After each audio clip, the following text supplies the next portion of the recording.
Outlaws of Devil's Gulch.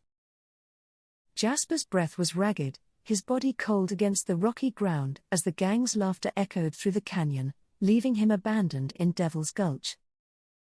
Darkness crept over him as he tried to lift himself, but the pain was too much, and soon he was swallowed by the quiet solitude of the canyon floor. When Jasper finally awoke, he found himself in a dimly lit cabin, the smell of herbs and smoke mingling as a figure moved in the shadows. Eli, the hermit, grumbled as he stirred a steaming pot, glancing at Jasper with a look that spoke of suspicion and wary kindness.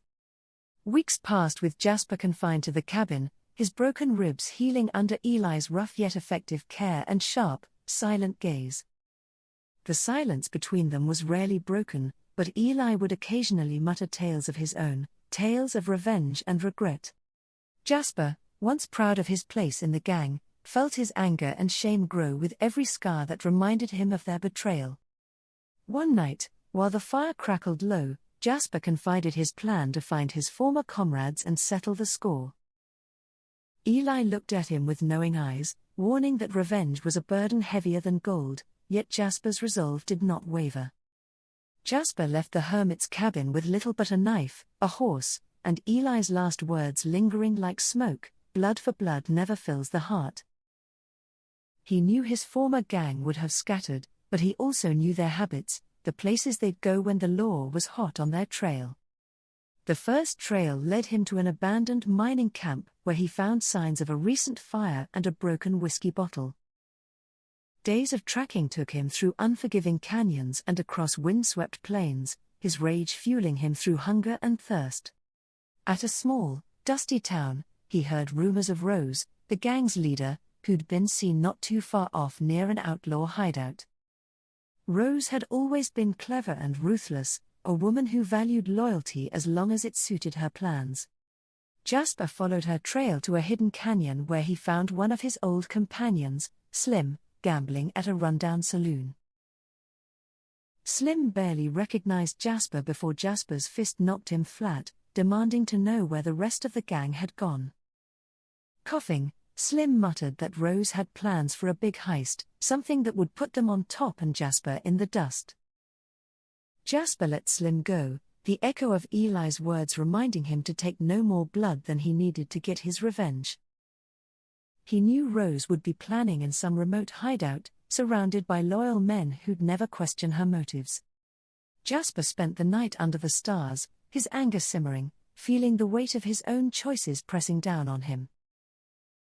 As dawn broke, he found the trail again, winding through steep cliffs and rocky paths that grew narrower with each mile. A rattlesnake crossed his path, hissing as he carefully sidestepped, feeling the canyon close around him like a trap.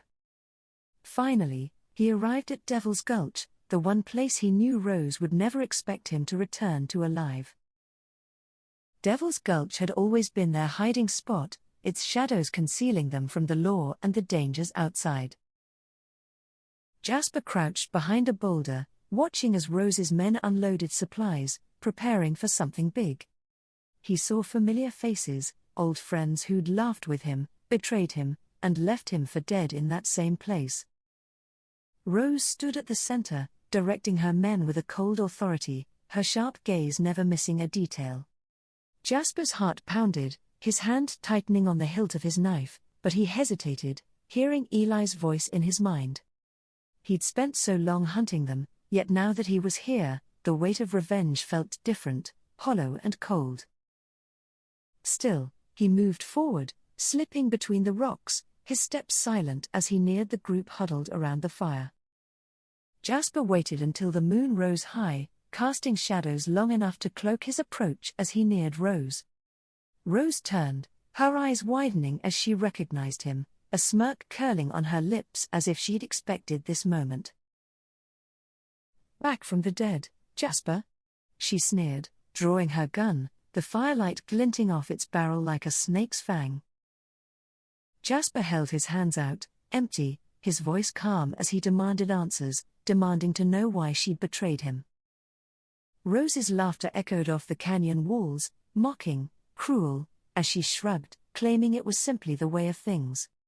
Her men stood tense, watching Jasper, unsure if he'd come for revenge or had some other plan in mind. Jasper's fury boiled over as he took a step forward, Rose's smirk vanishing as she sensed his restrained rage. Just as Rose raised her gun, Jasper lunged, knocking it from her grip, his face inches from hers, seething. Rose's men moved to intervene, but Jasper held up a hand, telling them that this was between him and her alone. The gang held back, tension thick as Jasper demanded an answer, demanded some reason for their betrayal.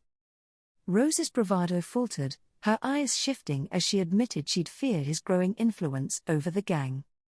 There was only room for one leader, she spat, but Jasper only shook his head, his anger giving way to a strange calm. He realized that no amount of vengeance would ever erase the scars, physical or otherwise, that he carried.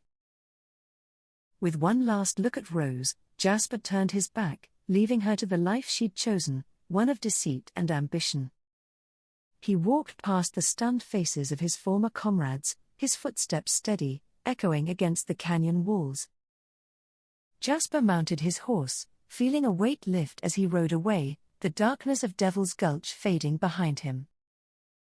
The wind howled through the canyon as if bidding him farewell, a chill reminder of the life he was leaving behind. As he rode into the mountains, Jasper thought of Eli, the old hermit who tried to warn him against the path of revenge. The road stretched before him, a long, lonely trail through rugged terrain, yet he felt lighter than he had in years. Each mile took him farther from the man he'd been, closer to the man he wanted to be, free of the chains of his past. He passed through quiet valleys, rugged cliffs, and starlit deserts, leaving behind any trace of the outlaw he'd once been. Towns came and went, faces blurred, but none recognized him as the notorious outlaw, he was simply a traveler. In one quiet town, he paused, watching children play in the dusty streets, their laughter a balm to his weary soul. The journey took him far and wide, but he never settled, always searching for something beyond mere revenge. As seasons passed, he became a ghost story, a legend of the man who'd come back from the dead only to disappear again. Rumors of his travels spread, tales of the outlaw who turned away from blood and rode into the wilderness alone. In the end, Jasper found peace not in revenge, but in the freedom of the open road, the mountains his silent companions. The land became his home, wild and untamed, and with each dawn, he felt the past fade, replaced by the promise of tomorrow.